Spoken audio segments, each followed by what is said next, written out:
주기도문 하겠습니다. 하늘에 계신 우리 아버지여, 이름이 거룩히 여김을 받으시오며 나라의 임하옵시며 뜻이 하늘에서 이루어진 것 같이 땅에서도 이루어지이다. 오늘 우리에게 일용할 양식을 주옵시고 우리가 우리에게 죄 지은 자를 사하여 준 것 같이 우리의 죄를 사하여 주옵시고 우리를 시험에 들게 하지 마옵시며 다만 악에서 구하옵소서. 나라와 권세와 영광이 아버지께 영원히 쌓옵나이다. 아멘. 찬송가 478장 참 아름다워라 찬양 드리겠습니다. 찬송가 478장입니다.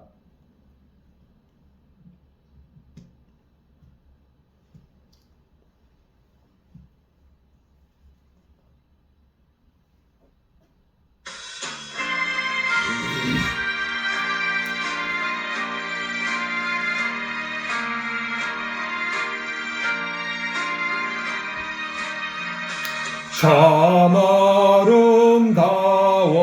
아름다워라 주님의 세계는 저 솔로몬의 옷보다 더 고운 백합화 주님 찬송하는데 저 밝은 새소리 내 아버지의 지으신 그 솜씨기 또다 참 아름다워라 주님의 세계는 저 아침 해와 저녁 노을 밤하늘 빛난 별 망망한 바다와 넓푸른 봉우리 다 주 하나님 영광을 잘 드러내도다.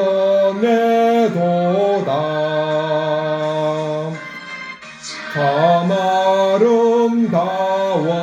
아름다워라 주님의 세계는 저 산에 부는 바람과 잔잔한 시냇물 그 소리 가운데 주님 음성 들리니 주 하나님의 큰 뜻을 날 듯하도다.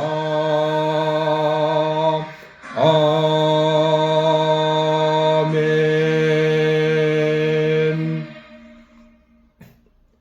아멘. 하나님의 말씀 누가복음 12장입니다. 12장 1절부터 59절까지입니다. 같이 읽겠습니다. 그동안에 물이 수만 명이 모여 서로 밟힐 만큼 되었더니 예수님께서 먼저 제자들에게 말씀하여 이르시되 바리새인들이 누르고 외식을 주의하라. 감추인 것이 드러나지 않을 것이 없고 숨긴 것이 알려지지 않을 것이 없나니 이러므로 너희가 어두운 데서 말한 모든 것이 광명한 데서 들리고 너희가 골방에서 기회되고 말한 것이 지붕 위에서 전파되리라. 내가 내 친구 너희에게 말하노니 몸을 죽이고 온 그 후에는 능히 더 못하는 자들을 두려워하지 말라. 마땅히 두려워할 자를 내가 너희에게 보이리니 곧 죽인 후에 또한 지옥에 던져넣는 권세 있는 그를 두려워하라. 내가 참으로 너희에게 이르노니 그를 두려워하라. 참새 5마리가 2아사리온에 팔리는 것이 아니냐. 그러나 하나님 앞에는 그 하나도 잊어버리시는 바 되지 아니하는도다. 너에게는 심지어 머리털까지도 다 세신 바 되었나니 두려워하지 말라. 너희는 많은 참새보다 귀하니라. 내가 또한 너희에게 말하노니 누구든지 사람 앞에서 나를 시인하면 인자도 하나님의 사자들 앞에서 그를 시인할 것이요 사람 앞에서 나를 부인하는 자는 하나님의 사자들 앞에서 부인을 당하리라. 누구든지 말로 인자를 거역하면 사심을 받으려니와 성령님을 모독하는 자는 사심을 받지 못하리라. 사람이 너희를 회당이나 위정자나 권세 있는 자 앞에 끌고 가거든 어떻게 무엇으로 대답하며 무엇으로 말할까 염려하지 말라. 마땅히 할 말을 성령님이 곧 그때 너에게 가르치시리라 하시니라.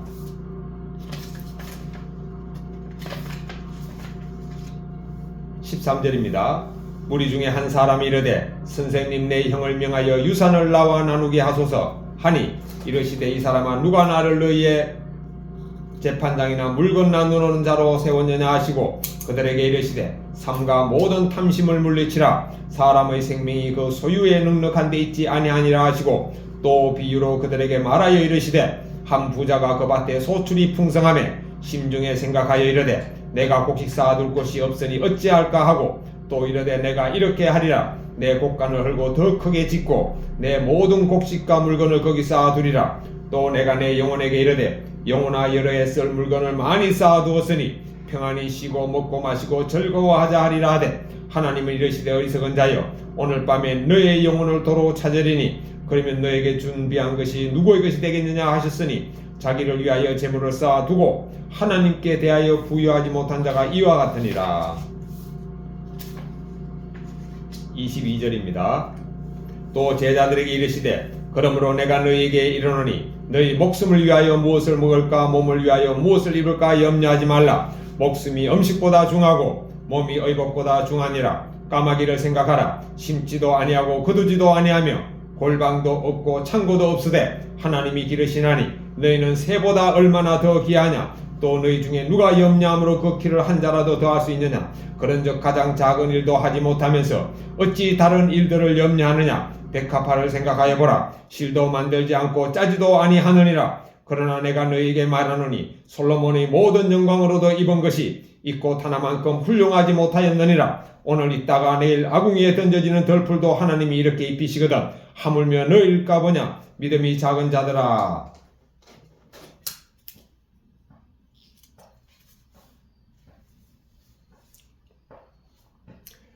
너희는 무엇을 먹을까 무엇을 마실까 하여 구하지 말며 근심하지도 말라. 이 모든 것은 세상 백성들이 구하는 것이라. 너희 아버지께서는 이런 것이 너희에게 있어야 할 것을 아시느니라. 다만 너희는 그의 나라를 구하라. 그리하면 이런 것들을 너희에게 더하시리라. 적은 무리여 무서워 말라. 너희 아버지께서 그 나라를 너희에게 주시기를 기뻐하시느니라. 너희 소유를 팔아 구제하여 낡아지지 아니하는 배낭을 만들라. 곧 하늘에 둔 바 다함이 없는 보물이니 거기는 도둑도 가까이 하는 일이 없고 좀도 먹는 일이 없느니라. 너희 보물 있는 곳에는 너희 마음도 있느니라.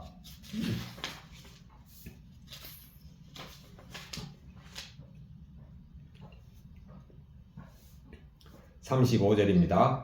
허리에 띠를 띠고 등불을 켜고 서 있으라. 너희는 마치 그 주인이 혼인집에서 돌아와 문을 두드리면 곧 열어주리고 기다리는 사람과 같이 되라. 주인이 와서 깨어있는 것을 보면 그 종들은 복이 있으리로다. 내가 진실로 너희에게 이르노니 주인이 띠를 띠고 그 종들을 자리에 앉히고 나와 수종들리라. 주인이 혹 2경에나 혹 3경에 이르렀어도 종들이 그같이 하고 있는 것을 보면 그 종들은 복이 있으리로다. 너희도 아는 바니 집주인이 만일 도둑이 어느 때에 이럴 줄 알았더라면 그 집을 뚫지 못하게 하였으리라. 그러므로 너희도 준비하고 있으라. 생각하지 않는 때에 인자가 오리라 하시니라.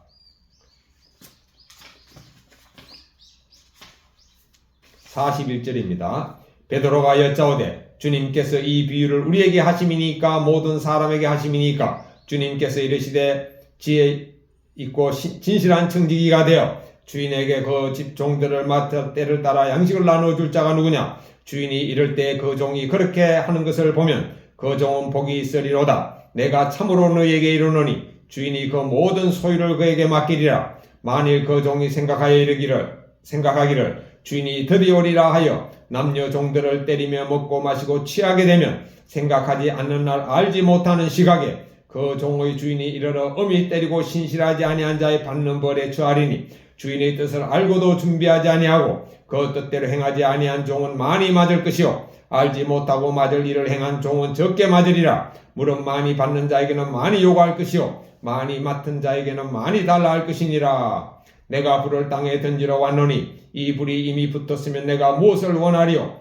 나는 받을 세례가 있으니 그것이 이루어지기까지 나의 답답함이 어떠하겠느냐? 내가 세상에 화평을 주려고 온 줄로 아느냐? 내가 너에게 이르노니 아니라 도리어 분쟁하게 하려 함이로다. 이후부터 한 집에 5사람이 있어 분쟁하되 셋이 둘과 둘이 셋과 하리니 아버지가 아들과 아들이 아버지와 어머니가 딸과 딸이 어머니와 시어머니가 며느리와 며느리가 시어머니와 분쟁하리라 하시니라. 54절입니다. 또 우리에게 이르시되 너희가 구름이 서쪽에서 이는 것을 보면 곧 말하기를 소나기가 오리라 하나니 과연 그러하고 남풍이 부는 것을 보면 말하기를 심히 더우리라 하나니 과연 그러하니라. 외식하는 자여 너희가 천지의 기상은 분간할 줄 알면서 어찌 이 시대는 분간하지 못하느냐? 또 어찌하여 옳은 것을 스스로 판단하지 아니하느냐? 너가 너를 고발하는 자와 함께 법관에게 갈 때에 길에서 화해하기를 힘쓰라. 그가 너를 재판장에게 끌어가고 재판장이 너를 옥졸에게 넘겨주어 옥졸이 옥에 가둘까 염려하라. 너에게 이르노니 한 푼이라도 남김없이 갚지 아니하고서는 결코 거기서 나오지 못하리라 하시니라. 아멘.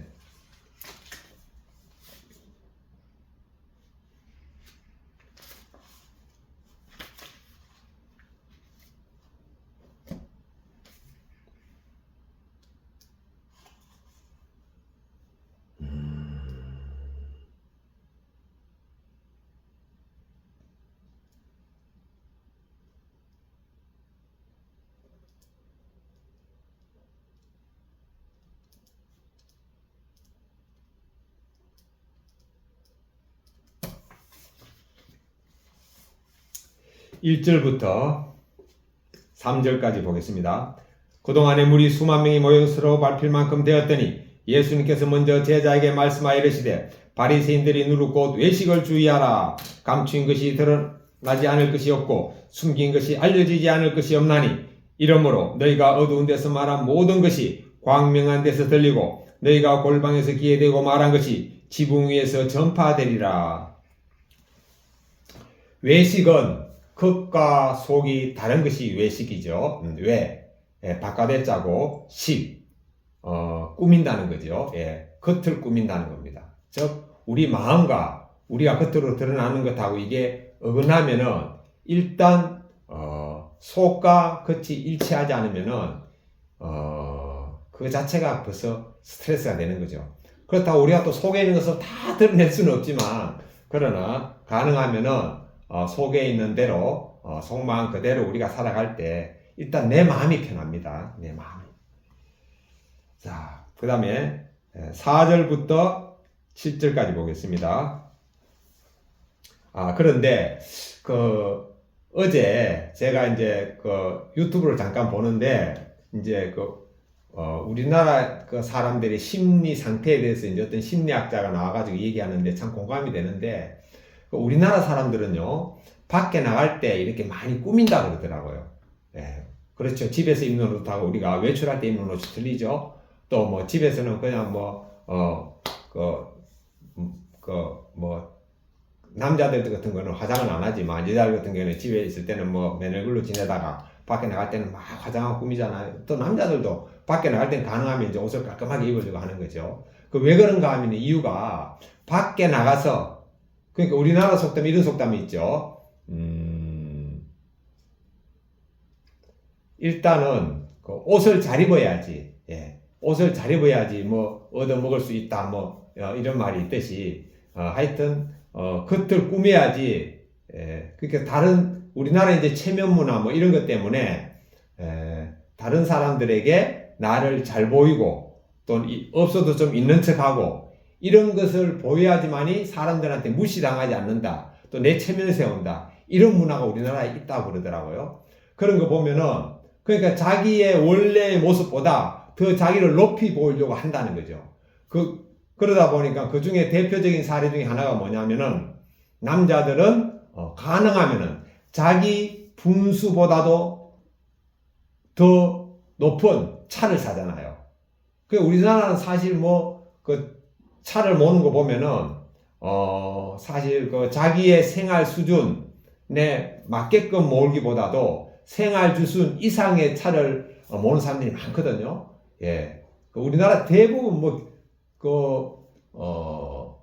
소형차나 경차 이런 거는 드물잖아요. 다 중형 아니면 중대형 이런 차를 몰고 다니는 거죠. 네. 그러나 사실은 그렇게 하면 그만큼 지출이 많아지기 때문에 경제적으로 이제 어려워지는 거죠. 또 한 가지 여자들 같은 경우에는 밖에 나갈 때 막 꾸미고 하잖아요. 근데 유대인 여자들은 안 그렇답니다. 유대인 여자들은 집안에서만 꾸미지 밖에 나갈 때 화장을 별로 안 한다 그러더라고. 왜냐하면은 자기가 잘 보여야 될 사람 누구죠? 밖에 남자들이 아니고 자기 남편이에요. 예, 그래서 유대인 여자들은 집안에 있을 때 꾸미고 밖에 나갈 때는 별로 안 꾸미고, 한국 여자들은 거꾸로 집안에 있을 때는 꾸미지도 않고 밖에 나갈 때 막 꾸미는 거죠. 예. 사실 집안에서는 보다도 밖에 나갈 때 막 꾸민다는 것 자체가 어떻게 보면 외식이라고 볼 수 있습니다. 그래서 바로가 이스라엘 백성들이 막 자손을 많이 놓으니까 이제 위협감을 느꼈어요. 왜? 자기들 애국 사람들보다 유대인들, 노예로 부리는 유대인들이 자녀가 더 많으면은 어느 순간에 이들이 반란을 일으키면 자기들이 잡아먹힐까 싶어가지고 그때부터는 이제 남자들에게 막 중노동을 시키는 거죠. 예. 남자들이 중노동을 시키면 남자들이 밖에서 힘든 노동을 하고 오면 파김치가 되어가지고 집안에서는 이제 부부관계 할 힘이 없어가지고 자녀를 못 놓을 거다. 이렇게 되니까, 이렇게 하기 위해서 이제 중노동을 시키는데, 남자들이 밖에서 전에보다 훨씬 더 중노동을 하니까 집에 오니까 부부관계는 생각도 안 나고 잠자기 바쁜 거예요. 자, 그런데 유대인 여자들은요, 자녀를 번성하는 것이 제1의 목적입니다. 왜냐? 하나님께서 아담과 하와를 창조하시고 난 다음에 첫 번째 주신 목적과 첫 번째 주신 축복이 뭡니까? 생육하고 번성하여 땅에 충만하라. 창세기 1장에 나옵니다. 자, 우리가 하나님의 말씀 한번 찾아보겠습니다. 창세기 1장을 보겠습니다. 예. 하나님께서 주신 첫 번째 축복, 창세기 1장 28절 보겠습니다. 예. 자, 27절, 28절을 보겠습니다. 같이 읽겠습니다. 시작. 하나님이 자기 형상 곧 하나님의 형상대로 사람을 창조하시되 남자와 여자를 창조하시고 하나님이 그들에게 복을 주시며 하나님이 그들에게 이르시되 생육하고 번성하여 땅에 충만하라. 땅을 정복하라. 바다의 물고기와 하늘의 새와 땅에 움직이는 모든 생물을 다스리라 하십니다. 첫 번째 주신 목적이 생육, 두 번째 주신 목적이 번성, 생육하고 번성하는 겁니다. 그래서 유대인들은 정말 그 자녀를 낳는 것을 축복이라고 생각합니다. 그래서 자녀의 숫자가 화살의 전통에 비유되고 있죠. 요것도 한번 찾아보겠습니다.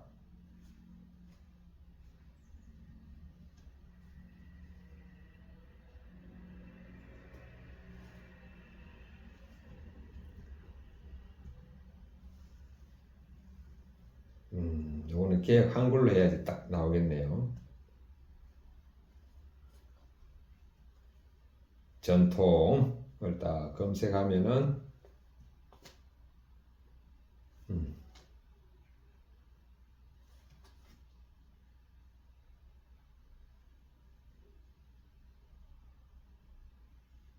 자, 시편 127편에 뭐가 나오는가 하면 이렇게 나옵니다. 자식은 시편 127편 3절입니다. 자식은 여호와가 주신 기업이요 태의 열매는 그의 상급이로다. 그러니까 우리의 기업은 뭐냐면은요, 자녀가 기업입니다. 자녀가 기업. 그러니까 자녀가 있는 모든 가정은 기업을 가진 자의 기업, 즉 회사, 기업을 가진 자라는 거죠. 그리고 태의 열매는 그의 상급이다. 즉 자녀는 하나님이 우리에게 주신 기업이고 상급입니다. 4절. 젊은 자의 자식은 장사의 수중의 화살 같으니, 젊은 사람의 자녀는 장군의 수중에 있는 화살과 같다 그랬습니다. 5절. 이것이 그 전통에 가득하다는 복되도다. 저희가 성문에서 그 원수와 말할 때 수치를 당치 아니하리로다. 그러니까 화살이 전통, 화살을 담는 통을 전통이라 그러거든요. 그 화살을 담는 통에 화살이 수북하다. 그 사람이 바로 복되다는 거죠. 화살이 1개 있는 것하고 5개 있는 거하고 12개 있는 거하고, 예, 화살이 많을수록 그 사람은 복되다고 했습니다. 이것이 바로 유대인들의 사고방식이기 때문에 자녀를 낳아야 되는데 이 남편들이 중노동하고 나서 파김치가 되니까 부부관계가 생각을 안 하는 거예요. 그래서 유대인 여자들이 비상이 걸렸답니다. 그래가지고 그때부터 집안에서 유대인 여자들이 더욱더 자기의 몸을 아름답게 가꾸고 화장을 하고 해가지고 남편이 파김치된 몸으로 들어왔더라도 아내를 보면은 부부관계가 하고 싶을 정도로 그렇게 자기를 가꾸었다 그러더라고요. 그렇게 계속 자녀를 낳아간 것입니다. 그러니까 우리나라에 제가 이제 65세인데 우리 또래들만 해도 보통 집집마다 보통 4명, 보통 평균 4명입니다. 평균 4명. 우리의 선배들은 뭐 6명, 8명도 있고. 자, 그랬는데 평균 4명이었는데 제가 초등학교 다닐 때까지만 해도 산하제한 이런 게 없었어요. 근데 중학교로 쭉 올라가면서 둘만 낳아 잘 기르다가 딱 낳았습니다. 그 다음에 똑똑한 뭐 딸 하나 열 아들 안 부럽다 이렇게 또 하나라는 정책이 나왔어요. 자, 이렇게 국가 정책이 산하 제한이 나오고 둘만 낳아 잘 기르자고 나올 때 이때 우리 기독교의 목사님들과 기독교인이 국가 정책을 비판하지 않고 그대로 따라갔습니다. 이거 완전히 성경과 반하는 거거든요. 성경에는 생육하고 번성하라 그랬고 자식은 장사의 수중의 화살이고 하나님이 주신 기업이라 그랬는데 국가에서 딱 그거를 거부하는 반대되는 정책을 딱 내세우면은 우리나라는 자유민주주의 국가입니다. 국가에서 정책하더라도요 얼마든지 자녀 낳을 수 있습니다. 그때 우리 교회에서는 기독교계에서는 이거를 거부하고 우리는 집집마다 4명씩 혹은 5명씩 낳았어야 되는 것이 바로 성경적인 삶의 모습입니다.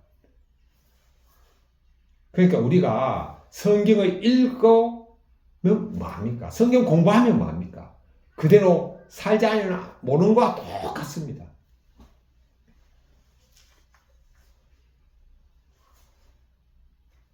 자, 외식하는 말로 시작했는데 그 유대인 여자들은 집에 있을 때 지금도 집에 있을 때 자기를 아름답게 가꿉니다. 밖에 나갈 때는 가꾸지 않습니다. 그러니까 지금도 유대인 가정은 보통 6명 안팎의 자녀를 낳습니다.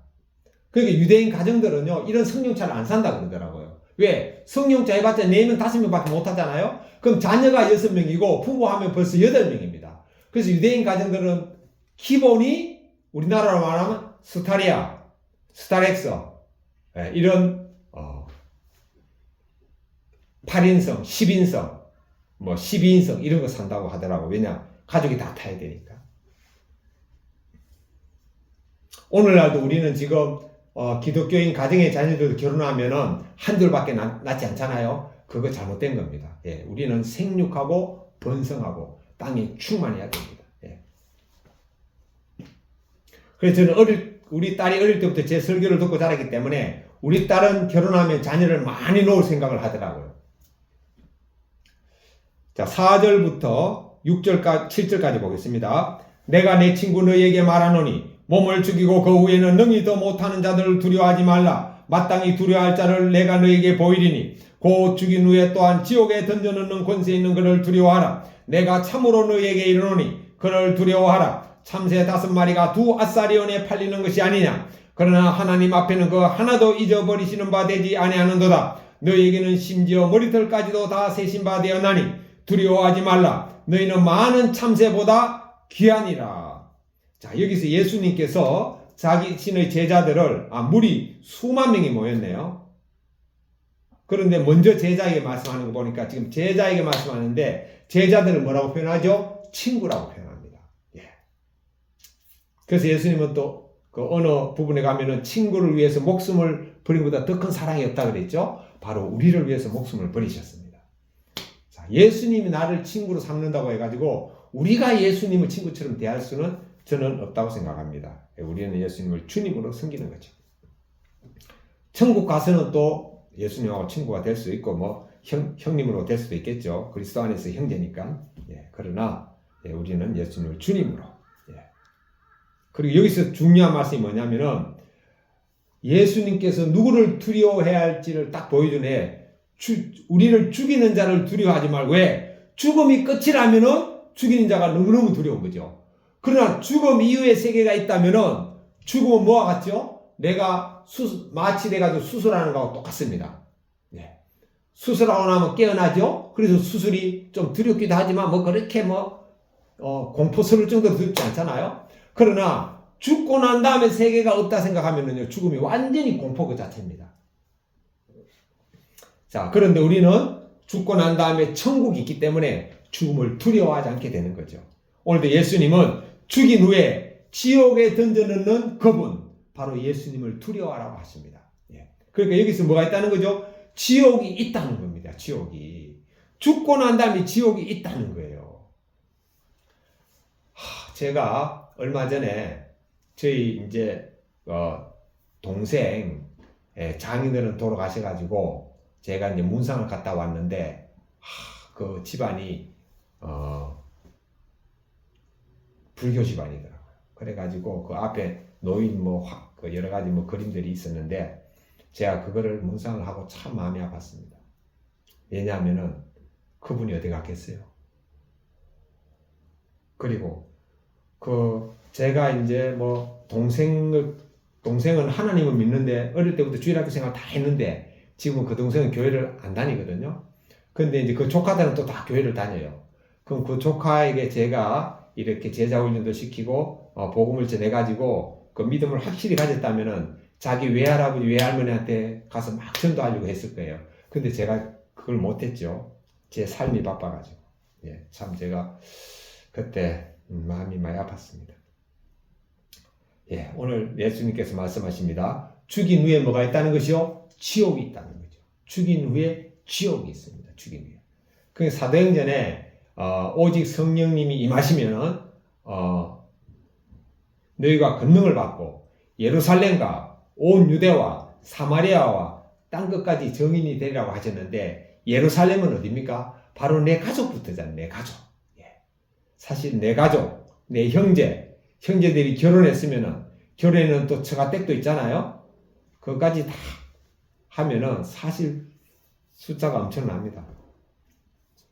그 숫자만 해도 한 5, 60명 안 되겠습니까? 50명 당연히 넘죠. 저희들 직계만 해가지고 저희 부부와 자녀, 저희 동생들 부부와 자녀가 딱 모여도 20명인데, 20명인데. 그러면 제가 20명이면은 제 동생들, 3명이 있으니까 합치면은 2, 4, 8, 4형제니까 80명이네, 그것만 해도, 그죠? 그러니까 100명이 넘네, 100명이 넘어요. 일단 이분들부터 복음을 전해야 된다는 생각이 듭니다. 또 제 기준인데, 우리 가족인데, 저도 사촌이 있잖아요. 엄청 몇백 명 됩니다, 몇백 명. 그래서 지옥은 분명히 있다는 거죠, 지옥은. 근데 오늘날 예수님을 믿어도 지옥이 있는지를 진짜 실감 못하는 분들이, 지옥이 있는지를 지식으로 아는데 실제로 믿지 않는 분들도 많거든요. 왜냐하면 두 가지. 하나는 성령님을 받지 못하면 지옥이 안 믿어집니다. 또 성령님을 받아도 성령님이 충만하지 못하면 지옥에 대한 의식이 아주 희미해지는 것이죠. 그래서 저도 희미했기 때문에 절박한 마음으로 전하지 못한 것이죠. 그리고 여기 보면은 참새 5마리가 2아사레온에 팔린다 그랬거든요. 이거 뭐를 비유할 수 있는가 하면은 요즘 참새 사가지고 팔지 않으니까 마트에 가면은 닭들이 팔리잖아요. 생닭이. 그 팔리는 것들도 다 하나님이 하신다는 거죠. 그리고 우리의 머리들까지 다 세신다는 거죠. 우리의 머리들까지 다 세신다고 말씀하고 있습니다. 그러니까 우리는 숨길 것이 없다는 거죠. 숨길 것이. 어제 내가 유튜브에서 뭐 봤는지 나는 봤다가 잊어먹었어도 하나님은 다 기억하십니다.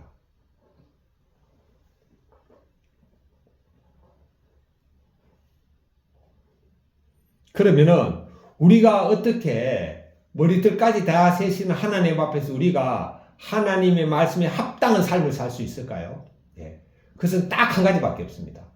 내가 예수님과 함께 십자가에 죽었다고 여기고 내 안에는 이제 예수님이 들어오셔가지고 예수님을 주님이라는 걸 늘 의식하고 살 때 우리는 하나님이 기뻐하시는 삶을 살 수가 있습니다.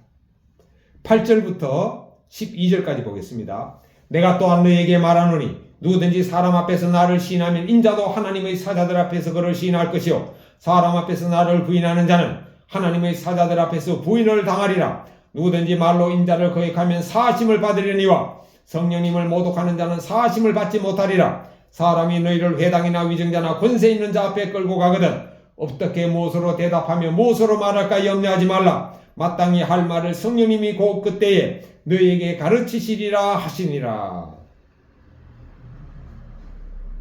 우리가 사람들 앞에서 예수님을 시인하면은 예수님께서 하나님의 사자들, 천사들 앞에서 우리를 시인한다는 거죠. 그러니까 전도하는 사람은 천국을 간다는 것입니다. 전도는 뭐죠? 예수님 믿지 않는 자들에게 예수님을 믿으라고 시인하는 거잖아요. 예. 이것을 하나님께서 다 보고 계신다는 거죠. 예수님이 다 하신다는 거죠. 우리 머리털까지 다 세시니까 그 장면을 다 기억하십니다.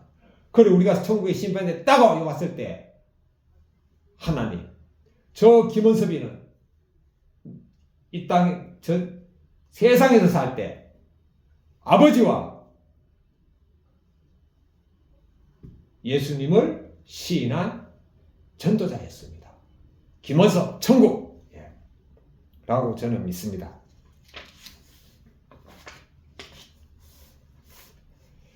자, 이 말씀을 근거로 한 간증문입니다. 있는 모습 그대로 가난한 시골에서 육남매중막내로 태어났습니다. 그런데 어머니는 형을 편애하셨습니다. 저는 그런 어머니께 칭찬받으려고 집안일을 부지런히 도왔습니다. 하지만 아무리 그래도 부모님은 형의 필요만 채워주시고 제 요구는 무시하셨습니다. 또한 저는 가난한 가정 형편에 누나옷을 물려입다 보니 학교 친구들에게 놀림당하기 일쑤였습니다. 그때마다 큰 수치심과 함께 가난에 대한 열등감을 느꼈습니다. 이런 결핍과 상처로 인해 어른이 된 지금도 저는 물건에 대한 소유욕이 강하고 사람들의 인정에 목말라 합니다. 그런 제게 오늘 예수님은 말씀하십니다. 하나님은 두 아사리온에 팔리는 참새 5마리 중 그 하나도 잊어버리지 않으시는 분이라고 말입니다. 그리고 제가 많은 참새보다 더 귀하니 두려워하지 말라고 하십니다. 하지만 저는 여전히 눈에 보이는 환경에 위축되곤 합니다. 직장을 여러 군데 다니다 퇴직하고 현재는 개인 사업을 하고 있습니다. 그런데 빚만 지고 되는 일이 없으니 세상에서 잘난 사람들 앞에 서면 스스로 작게 여겨집니다.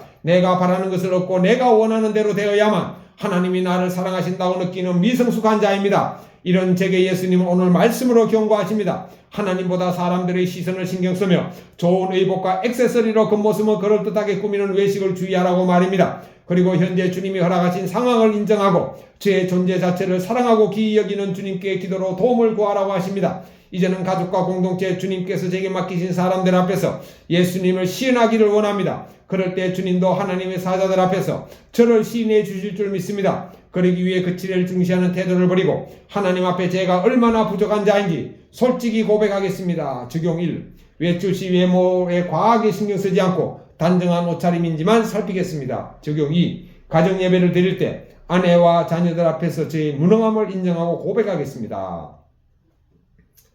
자, 여기 보니까 이제 물려받은 옷에 대한 이야기가 나오네요. 이 말씀 보니까 우리 큰아버지가 생각납니다. 제가 초등학교 다니던 1970년대, 60년대 후반 그때에 우리 큰아버지가 저 시골에서 농사 짓는 아버지 밑에 자랐는데 우리 큰아버지가 제1교포로서 일본에 계셨어요. 그래서 한 번씩 1년에 꼭꼭 한 번씩 나오셨는데 그때마다 큰 트렁크로 두 트렁크로 저희들의 옷이나 우리 어머니 화장품을 가지고 나오셨어요.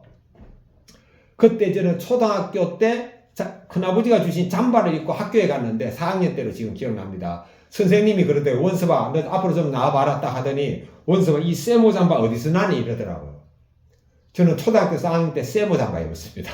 그러니까 초등학교에서 저는 옷을 제일 잘 입었어요. 왜? 그때 60년대는 일본 우리보다 한 20년 앞섰거든요. 그런데 20년 앞선 일본에서 우리 큰아버지가 장남이지만 그 다음에 장남이 우리 아버지니까 제가 장조카가 된 거예요. 우리 큰아버지 입장에서는. 그 장조카한테 하여튼 좋은 옷을 입고 갔어요. 사주셨어요. 한 번은 중학교 다닐 때, 그때 이제 시골 우리 집에 그 옆방에 방 2개가 있었는데, 그때 함창 중고등학교 물리 선생님이 서울에 계시다가 이제 중고등학교 선생님으로 오셔가지고 우리 그 세 방에 사셨어요.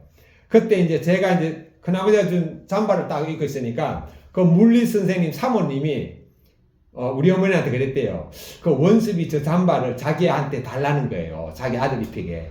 그러면은 저의 교복을 한 벌 맞춰준다고 그랬답니다. 그건 뭐죠? 그 잠바가 교복보다 더 비싸다는 거잖아요. 그리고 우리 어머니는 그때도 형편이 그러니까 그 잠바를 드리고 교복을 제가 한 벌 맞춰 입었습니다. 그래서 저는 진짜 옷을 잘 입었죠. 그래서 그런지 지금도 저는 옷에 대한 결핍 이런 게 전혀 없습니다. 그래서인지 전혀 없어요, 저는. 이 옷도 지금 제가 유튜브 찍을 때마다 계속 이 옷 입고 있는 거죠. 예. 이게 지금 동복이 아닙니다. 춘추복입니다. 예. 전혀 저는 결핍감을 못 느낍니다. 인정을 목말라 하는 건 뭔가 결핍이 있었다는 거네요. 예. 그리고 우리 큰아버지는, 지금 생각하니까 제가 또 우리 딸한테, 저는 큰아버지한테 좋은 옷을 입었는데, 저는 우리 딸에게 그렇게 좋은 옷을 사준 기억이 안 나네요. 제가, 형편은 안 되지만, 우리 딸 좋은 옷 한번 사줘야 되겠네요. 아내하고.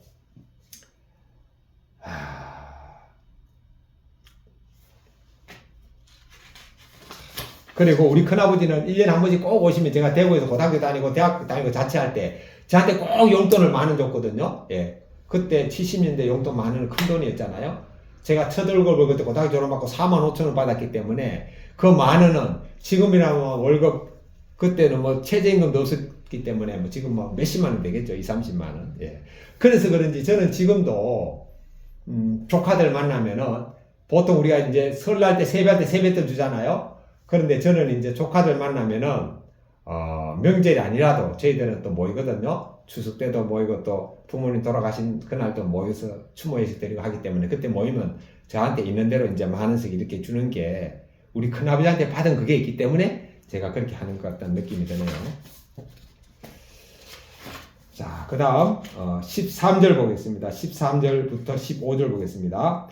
무리 중에 한 사람이 이르되 선생님 내 형을 명하여 유산을 나와 나누게 하소서 하니 이르시되 이 사람은 누가 나를 너희의 재판장이나 물건 나누는 자로 세웠느냐 하시고 그들에게 이르시되 삼가 모든 탐심을 물리치라 사람의 생명이 그 소유에 넉넉한 데 있지 아니하니라 하시고. 지금 어떤 사람이 예수님에게 와가지고 형을 명하여 유산을 좀 나누라고 좀 말씀해 주세요 라고 예수님에게 부탁을 합니다. 그러니까 예수님이 나는 유산 나누는 자가 아니라고 하는 거죠.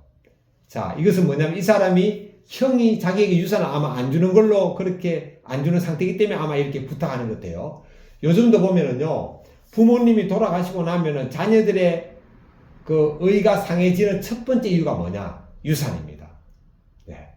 그런데 저는 우리 아버지가 살아계실 때 어머니가 유산을 딱 이렇게 분배하려고 하더라고요. 그래서 제가 장남이니까 어머니 그거 하지 마십시오 했죠. 그리고 아버지가 돌아가시고 난 다음에 유산 분배하려고 할 때 그거 하지 말라 그랬어요. 다 어머니 앞으로 하라 그랬습니다.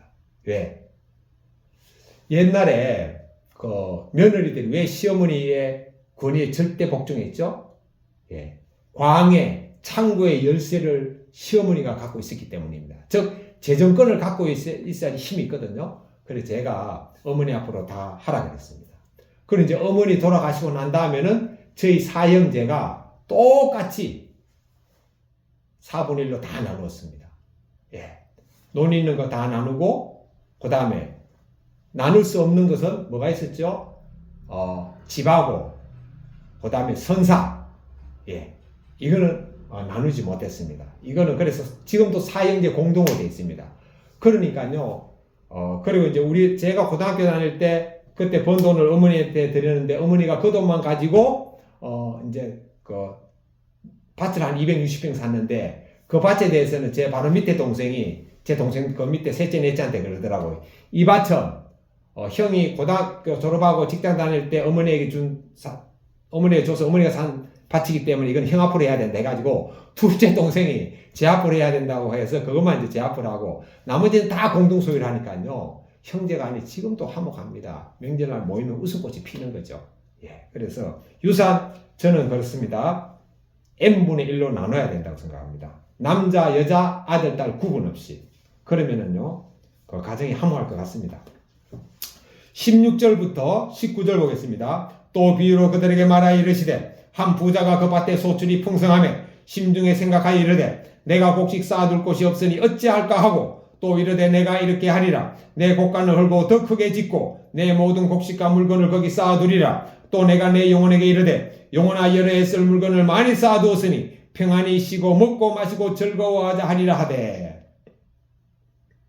자, 부자가 이제 소출이 많아가지고 창고에 쌓아두고 이제 먹고 마시자고 하는 거죠. 중요한 것은 그 20절, 21절입니다. 하나님은 이르시되 어리석은 자여 오늘 밤에 내 영혼을 도로 찾으리니 그러면 내 준비한 것이 누구의 것이 되겠느냐 하셨으니 자기를 위하여 재물을 쌓아두고 하나님께 대하여 부유하지 못한 자가 이와 같으니라. 자기를 위하여 재물을 쌓아두고 하나님께 대하여 부유하지 못한 자. 자, 여기서 하나님께 대하여 부유하지 못한 자가 무엇인지는 요 다음에 12장 33절에 그때 나옵니다. 그때 보도록 하고요. 요 위에 보면은 유산 얘기하면서 예수님께서 모든 탐심을 물리치라고 했잖아요. 그 생명이 소유에 능력한 데 있지 아니하다고 했습니다. 맞습니다, 이거. 자, 우리가 어떻게 하면은 탐심을 물리칠 수 있을까요? 탐심은 내가 살았기 때문에 나의 이기적인 게 당연히 올라오는 거죠. 그럼 어떻게 나의 이기적인 마음을 갖다 우리가 잠재울 수 있을까요? 탐심을 물리칠 수 있을까요? 바로 내가 예수님과 함께 십자가에 못 박혔나니. 그런데 이제는 내가 사는 것이 아니고 오직 내 안에 예수님이 사신다. 내 안에 예수님이 사시고 예수님이 주님 되면은요, 탐심이 있을 수가 없잖아요. 예. 그래서 나는 십자가에 못 박혔다. 여기고 첫 번째. 둘째, 그 결과 나는 하나님이 나에게 붙여준 이런 아담, 흙, 내가 흙이라는 생각을 하고 살면은 우리는 탐심에서 자유로울 수가 있습니다. 인간의 노력으로 자유로울 수가 없어요, 탐심은. 자, 그 다음 이 말씀을 가지고 간증문 읽어보겠습니다. 진정한 부자가 될래요. 저는 베트남 사람으로 기독교에 거부감이 있는 가정에서 자랐습니다. 그러다 대학을 졸업하고 한국에 유학 와서 힘든 시간을 보내다가 교회를 다니게 되었습니다. 경제적 어려움이 있었지만 하나님이 제게 고정적인 아르바이트 자리를 허락해 주셔서 등록금과 생활비를 충당할 수 있었습니다. 이후 은혜 가운데 학업을 마무리하고 취업까지 하게 되었습니다. 하지만 이렇게 하나님이 제 필요를 채워주시자 저는 오늘 말씀에 나오는 무리 중에 한 사람처럼 하나님을 해결사로만 여기고 제 문제를 전혀 인식하지 못했습니다. 그러다 지금의 남편과 결혼을 준비할 때입니다. 남자친구는 결혼자금으로 저와 함께 모은 돈을 주식에 투자해서 몽땅 날렸습니다. 저는 남자친구에게 내 돈도 있는데 어떻게 상의도 없이 그럴 수 있어? 이건 서로의 신뢰를 깬 거야 라고 소리치며 화를 냈습니다. 하지만 사실 그때 저는 어렵게 모아놓은 돈을 잃게 되었다는 사실에 더 화가 났었습니다. 내가 곡식 쌓아둘 곳이 없으니 어찌할까 하고 생각하는 어리석은 부자처럼 나를 위해 번 돈을 쌓아두고 그것으로 안정적인 삶을 살고 싶었습니다. 한 방으로 돈을 벌려고 한 남자친구의 욕심을 지적했지만 결국 저 역시 탐심이 많은 사람인 것을 인정하지 않을 수 없었습니다. 그 후 결혼하고 나서 남편은 실직하고 직장을 구하지 못했습니다. 하나님이 저희 부부에게 경제적으로 힘든 시간을 허락하신 것입니다. 그러자 미래가 불안해진 저는 임신 중에도 컨디션을 고려하지 않고 내 모든 곡식과 물건을 거기 쌓아두리라 하며 투잡을 뛰려고 했습니다. 그러나 말씀과 공동체의 권면으로 제 속의 욕심을 분별하고 가지치기 할 수 있었습니다. 앞으로도 날마다 말씀을 묵상하며 탐심을 물리치고 어리석은 부자가 아닌 하나님께 대하여 부유한 자가 될 수 있기를 소망합니다. 적용 1. 이미 주신 것에 자족하며 큐티책에 감사 제목을 적어놓겠습니다. 적용 2. 핸드폰으로 투잡 정보 앱을 찾아보지 않겠습니다.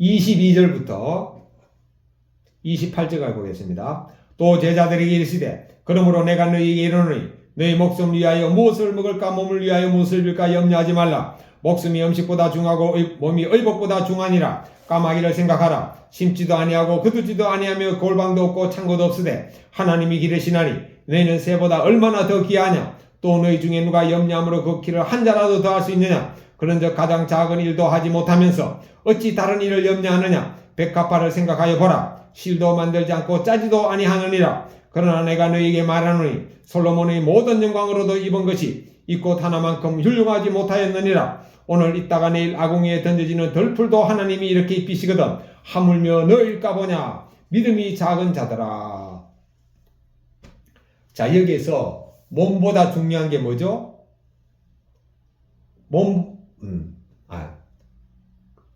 몸이 옷보다 더 중요하고 목숨이 음식보다 더 중요하다고 말씀합니다. 자, 그러면은 이 몸이 뭐보다 중요하죠? 사회적인 명예보다 더 중요합니다. 몸이 사회적인 지위보다 더 중요합니다. 몸이 사회적인 체면보다 더 중요합니다. 그런데 오늘날 너무 안타깝게도 우리나라에 자살하는 사람들이 많잖아요. 뭐 고학력자도 자살하고 사회주의인 지위가 높은 사람도 자살하고 심지어 대통령까지 자살했잖아요. 오늘 이 말씀은 진리만 알았어도요 자살할 일이 없는 거죠. 왜? 사회적인 명예, 체면. 명예가 땅바닥에 떨어지면 어떻습니까? 우리가 원래 존재 자체가 땅이에요. 흙입니다. 예? 우리의 지위가, 명예가, 체면이 흙바닥에 내동댕이 쳐도 우리 본질이 흙이라고요.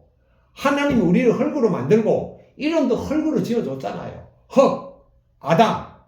하나님이 지어진 이름 아담은 히브리 말이고 이스라엘 말이고 그걸 우리말로 번역한 게 흙입니다. 그래서 하나님은 아담아 부를 때마다 우리말로 흙아 이래 불렀습니다.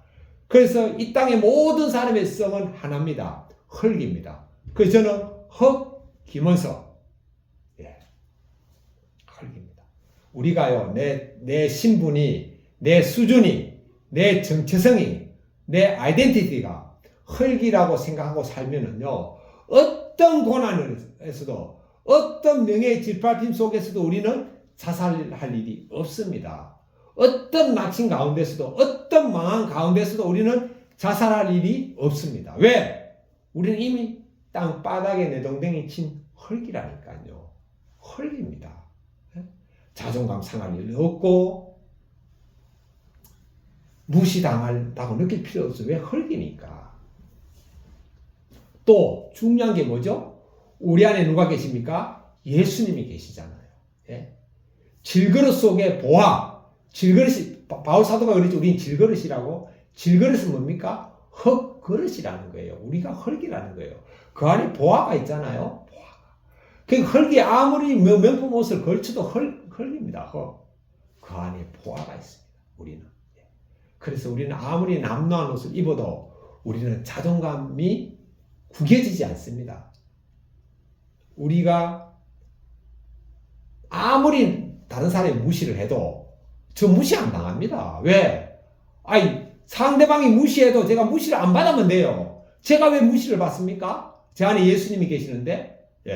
제가 신대원 다닐 때, 그리고 신대원 졸업하고 제자훈련 받으면서 제가 한양대학교에서 전도할 때 날마다 전도가 나가니까 제가 그때는 교회 교육전도사로서 이제 주일날만 가서 봉사했죠. 수요일 예배 나가고. 날마다 한양대 가서 전도하니까 제 경제적인 월급은 교회에서 주는 거 50만 원이 다예요. 생활이 안 되잖아요. 아내는 전업주부고. 그래서 제가 일주일에 하루 이틀은 노가다 했습니다. 홍사반에 가서 노동일을 하는데, 자, 저는요, 노동일을 한 경험이 있어가지고, 지금 다마스 가지고 운전하는 건 이거 완전 꿀입니다, 꿀. 공사반에서 노동일을 하면은요, 에어컨이 없잖아요. 다마스는 에어컨 속에서 일하잖아요. 겨울에 공사반에서 그 살을 내는 추위 속에서 현장에서 일해야 됩니다. 다마스는 뭡니까? 히터 속에서 일하잖아요. 자, 그런데 노동일 할 때 제가 남루한 옷을, 우리나라에서 일하면서 가장 남루한 옷을 입고 일하는 사람이 누군지 압니까? 노동일 하는 사람입니다. 그래서 어느 날 제가 그런 생각을 했어요. 나는 왜 이렇게 노동일을 하면서도 내가 자존감이 상하지 않을까? 라고 생각했거든요. 한 가지 생각이 떠올랐습니다. 조선시대 때 암행의사가 남루한 옷을 입고 거지 같은 모습으로 지방에 딱 암행하러 가잖아요. 감찰하러 가잖아요. 예, 그럴 때 그 암행의사가 자기가 남루한 옷, 거지 같은 옷을 입었다고 해가지고 자존감 상합니까? 전혀 자존감 상하지 않습니다. 왜? 그 품속에 뭐가 있죠? 왕의 마패가 있습니다. 마패의 능력이 뭐냐 하면은 당시 암행의사의 지위는 지금으로 하면 도지사 수준이라고 그러더라고요. 그래가지고 마패를 가진 암행의사는 시장 군수를 즉시 파면할 수 있는 권세가 있습니다. 그러니까 막강한 거죠. 시장 군수를 단칼에 그냥 파면할 수 있으니까. 그리고 자기를 따른 수십 명의 포졸들 있잖아요. 암행의사 출두에 하면은 사방에서 수십 명의 자기 부하들이 나와가지고 완전히 제압해버리잖아요. 예. 그런 마패가 있습니다. 아, 그렇구나. 암행의사가 마패가 있기 때문에 아무리 거지 같은 옷을 입어도 자기가 주눅들지 않고 자기 신세를 비관하지 않듯이, 아, 그렇구나. 내 안에 예수님이 계시기 때문에 내가 이렇게 당당하구나. 이 생각이 들었습니다. 여러분. 우리는 당당합니다. 어떤 옷을 입어도, 어떤 차를 타도, 어떤 집에 살아도. 왜? 우리 안에 천하를 창조하신 예수님이 계시잖아요. 내한테 돈 100억이 있는데 남탓 입었다고 뭐 주눅 듭니까? 내한테 돈 100억이 있는데, 아니 100억이 아니죠. 우리는 구조를 갖고 있어요. 구조. 우리는 구조 이상의 가치가 있습니다. 왜? 예, 하나님께서 우리를 위해서 1만 달란트를 탕감시켜준 분이기 때문에. 그리고 또 구조도 넘지요. 우리는 예수님의 생명값으로 우리는 지금 존재하는 거 아닙니까? 이 천하를 주고도 구조가 아니에요. 천하를 주고도 바꿀 수 없는 것이 바로 그리스도인입니다. 그리스도인은 뭡니까? 사람 속에 그리스도 예수님이 계신 분이 그리스도인입니다. 이게 최고로 영광스러운 이름 아닙니까? 그러니까 당당합니다. 무엇을 입어도 당당하고, 어떤 집에 살아도 당당하고, 어떤 차를 타도 당당하고, 어떤 것을 먹어도 당당합니다. 우리는. 아니, 먹을 것이 없어서 굶어도 당당합니다. 배는 고프겠지만. 자, 그런 우리 아닙니까? 얼마나 참 감사합니까? 아, 이런 우리가 왜 죽습니까? 왜 자살합니까? 자살할 이유가 하나도 없어요. 그런데 또 보면은요, 기독교인들 중에도, 연예인들 중에 기독교 예수님 믿으면 자살하는 사람이 많다 그러더라고요. 이거 너무 안타깝죠. 제가 새롭게 하셔서 보면 그 MC가 주영훈 씨라고 있잖아요. 그 사람 그러더라고요. 그 사람은 연예계 사정을 훤하게 알잖아요. 예, 연예계의 기독교인들 중에 자살하는 사람 많답니다. 너무 안타깝죠. 왜? 교회를 다녀도 이 진리를 모르기 때문에, 자기가 흙이라는 걸 모르기 때문에, 자기 안에 예수님이 계신다는 걸 모르기 때문에, 아니면 자기 안에 예수님 받은 것을 갖다가 망각했든지. 너무 안타깝죠. 우리는요, 하나님께서 다 먹을 거 주셨잖아요. 까마귀 하나님께서 먹을 거 다 흩어놨습니다. 까마귀는 다니면서 찾아 먹으면 돼요. 덜의 백합화는 움직이지 못하지만 자기 있는 곳에 딱 있으면 땅으로부터 다 먹을 것을 영양분을 흡수하면 됩니다. 우리도 마찬가지예요. 대한민국 땅, 요즘 젊은 사람들은 뭐 코리아라 그러는데 아닙니다, 여러분.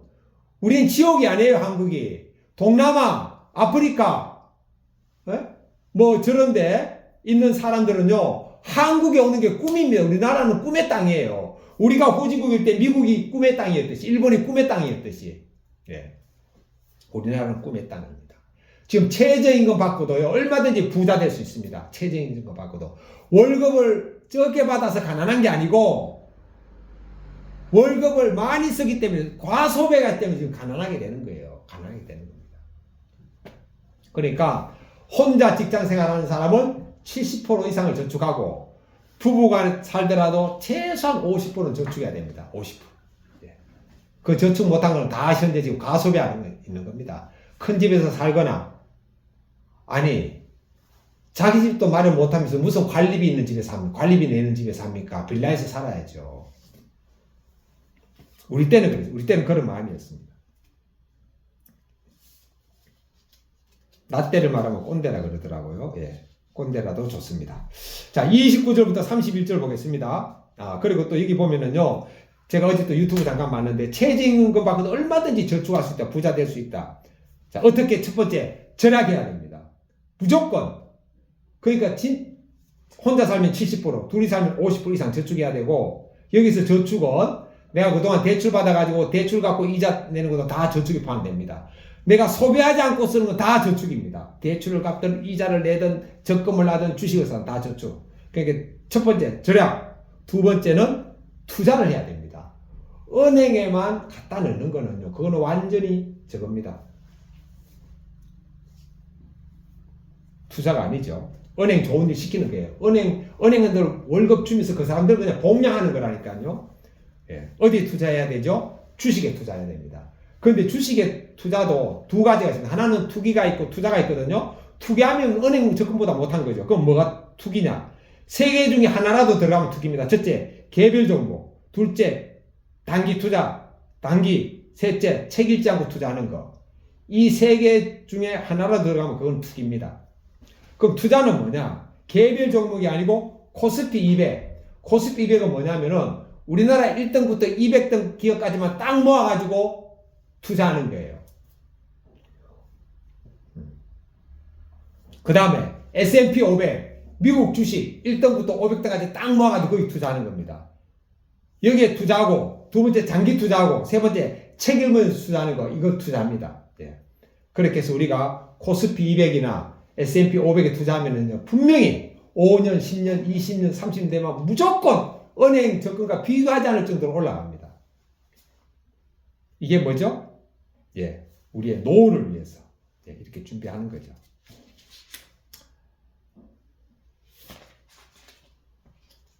저축도 해야 되죠. 예. 35절부터 39절까지 봅니다. 허리에 띠를 띠고 등불을 켜고 서 있으라. 너희는 마치 그 주인이 혼인집에 돌아와 문을 두드리면 곧 열어주려고 기다리는 사람과 같이 되라. 주인이 와서 여기까지 보겠습니다. 여기 보면은 그 등불을 켜고 서 있으라. 주인이 혼인집에 돌아와서 문을 두드리면 열어줄 준비를 하라 그러죠. 예. 주인이 혼인집에서 밤에 들어올까요? 예. 유대인들은 결혼을 밤중에 하는 품석이 있습니다. 그래서 우리는 하루의 시작이 아침부터 저녁이잖아요. 근데 성경, 유대인은요, 하나님께서 천지를 창조할 때 아침부터 저녁까지 창조한 게 아니에요. 예. 저녁부터 아침까지입니다. 예. 우리는 아침부터 저녁이 하루고 유대인들은 저녁부터 아침이 하루입니다. 그래서 유대인들은 하루 시작이 저녁이에요. 그래서 지금도 유대인들은 미국에 있든지 러시아에 있든지 이스라엘에 있든지 이 사람들은 매주 금요일 안식일을 지키거든요. 안식일의 시작이 언제냐? 금요일 날 해지는 그 시간이 바로 안식일의 시작입니다. 그래서 혼인도 하루의 시작인 밤중에 하는 거죠. 그래서 지금 등불을 켜 있으라고 비유하는 겁니다. 37절부터 38절입니다. 주인이 와서 깨어 있는 것을 보면 그 종들은 복이 있으리로다. 내가 진실로 너희에게 이르노니 주인이 띠를 띠고 그 종들을 자리에 앉히고 나와 수종들리라. 주인이 혹 2경이나 혹 3경에 이르렀어도 종들이 그같이 하고 있는 것을 보면 그 종들은 복이 있으리로다. 너희도 아는 바니 집주인이 만일 도둑이 어느 때에 이럴 줄 알았더라면 그 집을 뚫지 못하게 하였으리라. 그러므로 너희도 준비하고 있으라. 생각하지 않는 때에 인자가 오리라. 그러니까 주인이 밤중에 혼인식을 마치고 오는 종을 늘 깨어서 기다려야 되듯이 우리도 종이잖아요. 하나님 보시기에 종이고 예수님 보시기에 종입니다.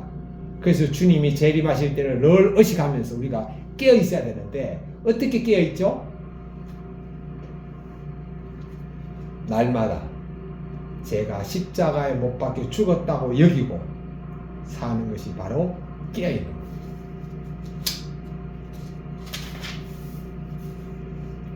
간증 보겠습니다. 눈에 불을 켜고 말씀에 등불 켜기. 저와 큰딸은 ADHD 진단을 받고 정신과 약을 복용하고 있습니다. 중학생인 큰딸은 충동 조절이 어렵고 중독 성향도 강합니다. 그런데 엄마인 저도 주의력이 약하다 보니 아이를 꼼꼼히 살피지 못할 때가 많습니다. 아무리 깨어서 큰딸을 감시하려 해도 아이는 어느 때 이럴 줄 모르는 도둑처럼 제 눈을 피해 다닙니다. 몇 달 전 큰딸이 집에선 공부에 집중이 안 된다며 아파트 내 독서실에서 숙제를 하고 오겠다고 했습니다. 저는 그런 아이가 기특해서 흔쾌히 허락하고 독서실 전기 이용권까지 끊어주었습니다. 그러던 어느 날 우연히 인터넷 사용량을 확인하다가 아이가 독서실에서 SNS 동영상을 시청하며 딴짓한 사실을 알게 되었습니다. 학교 숙제를 하라고 태블릿 PC 사용을 허락해 줬는데 아이가 미디어 유혹을 참지 못하고 계속 본 것입니다. 저는 이 일을 교회 소그룹 모임에서 나누었습니다. 그러자 ADHD가 있는 자녀를 키워본 지체들은 자신들의 경험을 이야기하며 인간적인 노력으로는 아이를 바로잡을 수 없어요. 잔소리로 고치려 하기보다 하나님의 말씀을 듣게 해야 해요 라고 권면해 주었습니다. 이후 저는 불안감으로 눈에 불을 켜고 아이의 일거수일투족을 지켜보며 내 힘과 지혜로 아이를 통제하려 한 것을 회개했습니다. 그러자 아이도 여호와여 나의 죄악이 크오니 주의 이름으로 말미암아 사하소서라는 그날 큐티 말씀으로 회개의 묵상을 했습니다. ADHD가 있는 모녀라 앞으로도 많은 일이 있을 것입니다. 그러나 그때를 대비해 매일 아침 큐티로 말씀의 등불을 켜고 영적으로 깨어 있겠습니다. 각자의 자리를 잘 지킨다면 저희 가정의 주인이신 예수님이 띠를 띠고 종들을 수종 드신 것처럼 부족한 저희를 이끌어 가시리라 믿습니다. 적용 1. 매일 아침 식사하기 전에 아이가 큐티할 수 있도록 식탁 위에 청소년 큐티인을 올려놓겠습니다. ADHD 자녀를 키우며 힘들어하는 지체들에게 일주일에 한 번씩 전화해 안부를 묻겠습니다. 41절부터 44절입니다.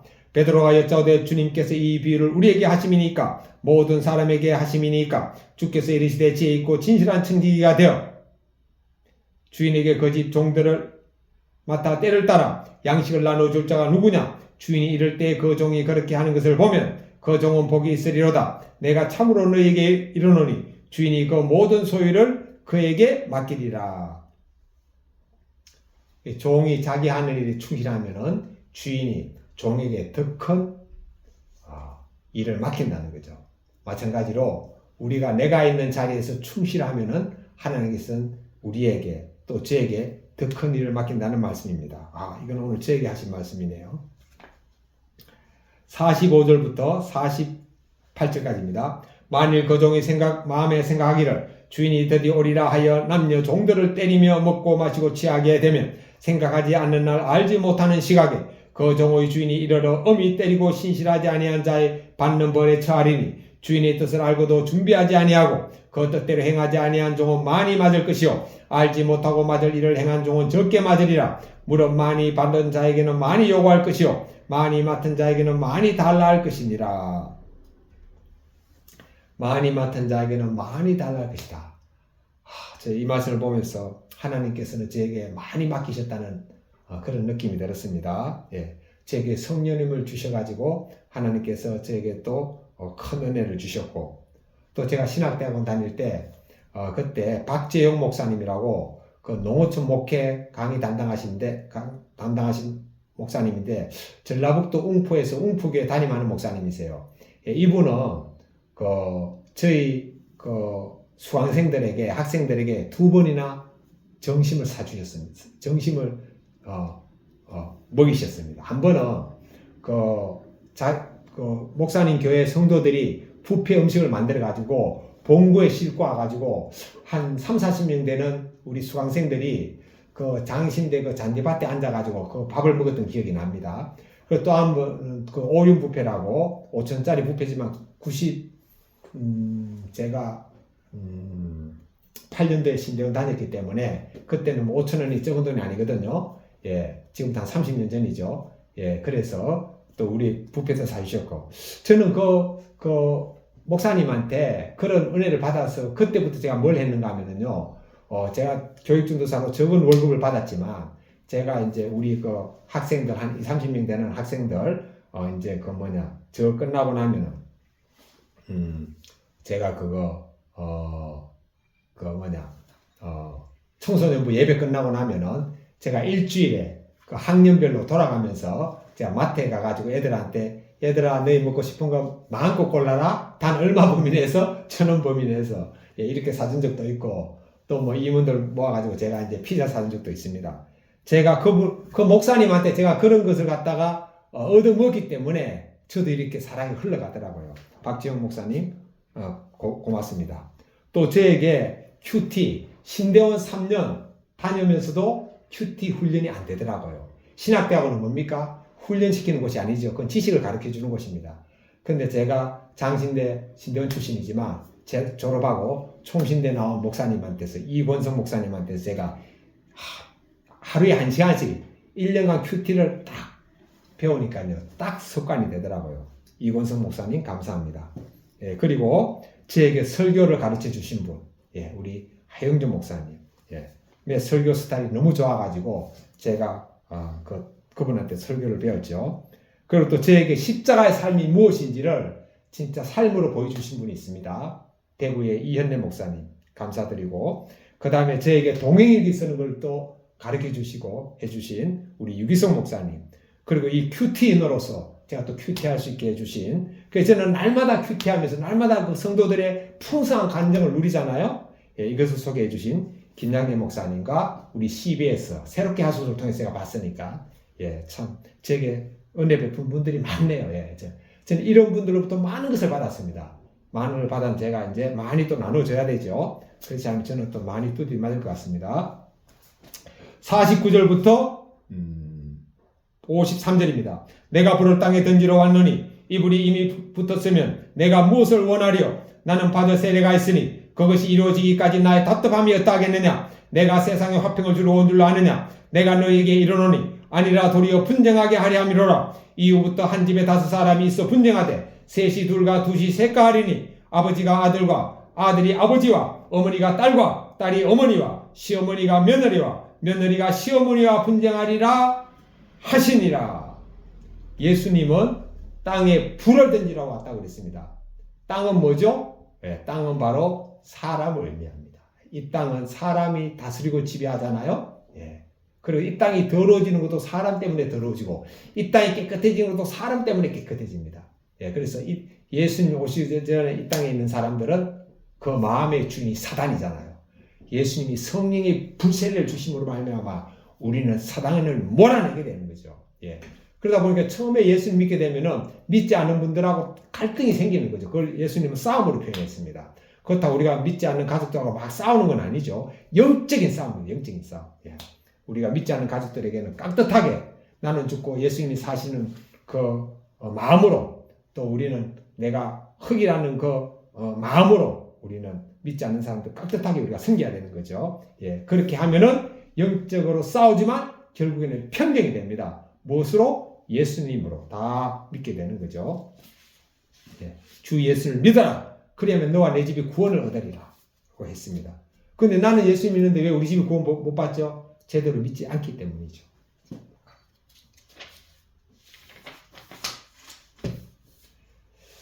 이 말씀에 대한 간증문입니다. 악한 청지기의 회개.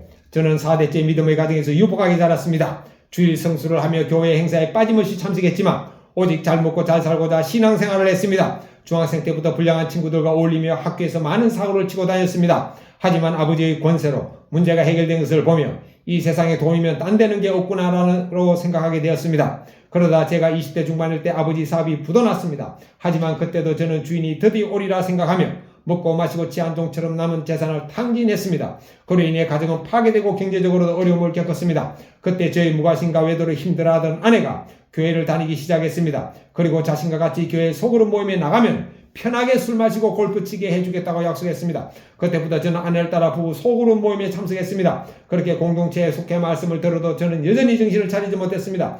그러다 생각하지 않는 날 알지 못하는 시각에 종의 주인이 이런 것 같은 사건들이 찾아왔습니다. 사업에 문제가 생기더니 아내의 건강이 안 좋아지고 아들은 틱장애 진단을 받았습니다. 게다가 저는 차 사고를 당했습니다. 그제야 저는 하나님 앞에 납작 엎드려 하나님 제가 잘못했습니다라고 고백했습니다. 그 후 제 삶에 많은 변화가 일어났습니다. 교회에서 양육을 받으며 그동안 악하고 음란하게 살아온 죄를 회개했습니다. 그리고 공동체의 권면에 따라 빚을 갚으며 11조 생활을 했습니다. 전에는 주 7일을 육체의 쾌락을 쫓아 살았지만 지금은 주 3, 4일을 힘든 지체들의 구원을 위해 시간과 물질을 사용하고 있습니다. 미련하고 악한 청지기로 살다가 지옥에 갈 뻔한 저를 구원해 주시고 말씀으로 재물을 다스릴 수 있는 지혜를 주신 하나님께 감사드립니다. 적용 1. 지출하기 전에 꼭 필요한 것인지 한 번 더 생각해 보겠습니다. 적용 2. 자녀들이 11조 생활할 수 있도록 삶으로 본을 보이겠습니다. 54절부터 56절입니다. 또 무리에게 이르시되 너희가 구름이 서쪽에 있는 것을 보며 말하기를 소나기가 오리라 하나니 과연 그러하고 남풍이 부는 것을 보며 말하기를 심히 더우리라 하나니 과연 그러하니라. 외식하는 자여 너희가 천지의 기상은 분간할 줄 알면서 어찌 이 시대는 분간하지 못하느냐. 구름이 서쪽에서 이는 것을 보면은 소나기가 온다.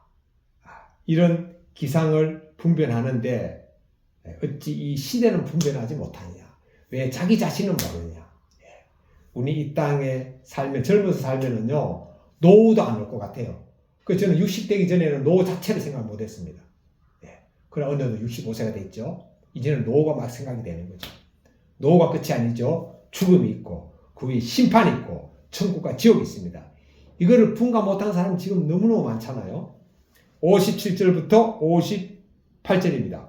또 어찌하여 옳은 것을 스스로 판단하지 아니하느냐. 너가 너를 고발하는 자와 함께 법관에게 갈 때에 길에서 화해하기를 힘쓰라. 그가 너를 재판장에 끌어가고 재판장이 너를 옥졸에게 넘겨주어 옥졸이 옥에 가둘까 염려하라.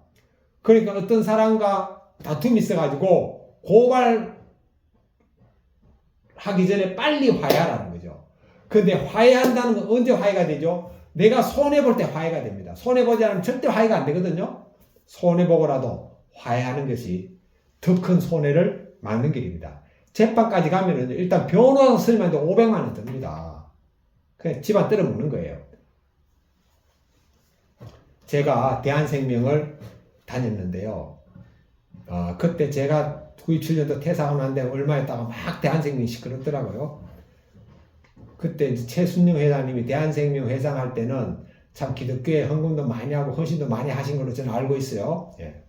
그런데 너무 안타깝게 그분이 제가 퇴사할 때쯤 해가지고 막 뭐 어디 러시아에서 어디서 뭐 생수 들어온다, 생수가 좋다 그래서 막 우리 설계사들한테 막 생수를 팔아라 그러더라고요. 그래서 속으로 저는 이거 아닌데 생각했지만 이제 저는 그러다 이제 퇴사했어요. 근데 이분이 나중에 알고 보니까 생수 회사를 통해 가지고 외화를 밀반출하려는 그런 그 딱 된 거예요. 그런데 그 생수 회사를 설계했는데 그 사장을 딱 세웠는데 이 사람이 딱 하는 걸 보고 이 최승희 회장이 그 사람을 딱 해고했는데 이 사람이 앙심을 품고 최승희 회장을 고발한 거예요. 외화 밀반출로. 그게 딱 걸려가지고 결국에는 회사가 어려워지면서 결국에는 대한생명 그 멀쩡한 회사 보험업계의 2위였거든요. 삼성생명 다음에 대한생명. 아주 단단한 회사였는데 그 63필드 그냥 넘어가 버렸잖아요. 뺏겼잖아요. 하나생명한테 빼앗긴 겁니다. 그때 아마 뭐 정치적인 것도 좀 있었다 그러더라고요. 어쨌든 결론은 뭐냐? 그분들 최승희 회장도 예수님 열심히 믿었고 그 동서가 하영조 목사님이잖아요. 그런데 이 말씀을 증언했으면은 절대 안 빼앗겼죠. 왜? 그때 뭐 그 사장이 쫓겨 나가면서 20억을 달라고 그랬다는 거예요. 20억.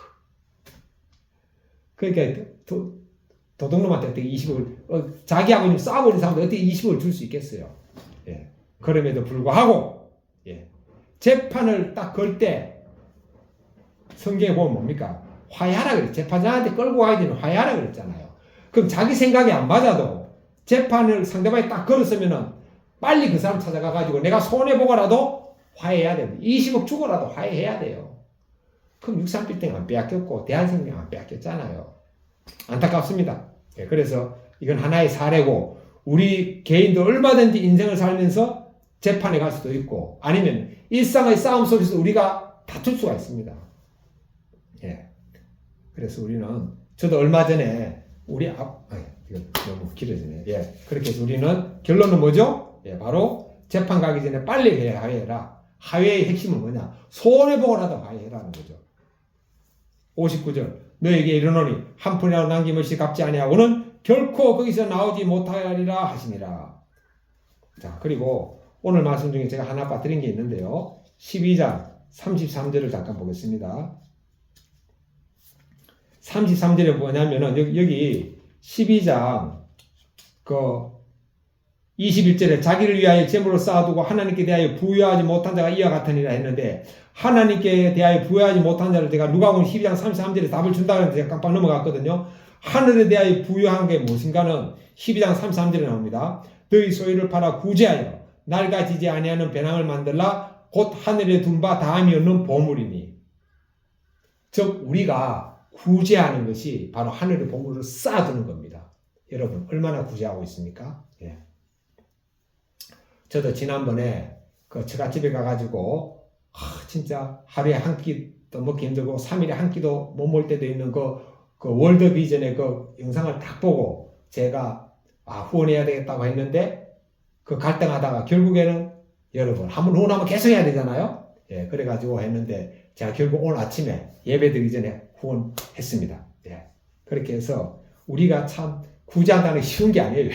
우리 다 이기적인 존재잖아요. 예, 그래서 그러나 참 그 굶은 사람들 영상을 자꾸 떠오르게 하고 또 가난한 자를 섬기는 것이 예수님을 섬기는 거잖아요. 예수님께 드린 거기 때문에 기쁨으로 드리는 거죠. 그것이 바로 뭐죠? 하늘에 보물을 쌓아두는 겁니다. 우리는 11조 교회 헌금하는 게 하늘에 보물을 쌓아두는 거라고 얘기하잖아요. 그렇게 알고 있잖아요. 여러분, 성경은 그렇게 말하지 않습니다. 여기 보면은요, 예수님은 구제하는 것이 하늘에 보물을 쌓아두는 겁니다. 물론 11조와 헌금도 한 일부는 하늘에 보물을 쌓아두는 건 왜? 교회에서 11조와 헌금을 가지고 또 구제를 하니까. 그렇습니다. 기도하겠습니다. 하나님 아버지, 감사합니다. 오늘 누가복음의 12장의 말씀을 통해서 하나님께서는 우리에게 목숨이 음식보다 더 중요하고 몸이 옷보다 더 중요하다고 말씀하셨습니다. 아버지 하나님, 하나님이 주신 몸, 하나님이 주신 생명, 아버지 세상의 지위나 명예가 짓밟혔다고 해가지고 제가 세상살이가 망했다고 해가지고 하나님 주신 귀한 몸과 목숨을 버리지 않게 하여 주옵소서. 하나님 아버지, 또 하늘의 보물을 쌓아두라고 했습니다. 아버지 하나님, 하늘의 보물을 쌓아두는 것은 바로 이웃을 위해서, 가난한 사람을 위해서 구제하는 거라고 말씀하고 있습니다. 아버지, 물질로도 구제하고 더 큰 구제는 그 사람의 영혼을 구하는 것입니다. 전도하는 일에 최선을 다할 수 있도록 도와주시옵소서. 예수님의 이름으로 기도드립니다. 아멘. 이제는 우리 주 예수님 그리스도의 은혜와 하나님 아버지의 크신 사랑하심과 성령님의 교통하심이 오늘 저와 오늘 이 말씀을 듣는 모든 사람들 위해 함께 있을지어다. 아멘.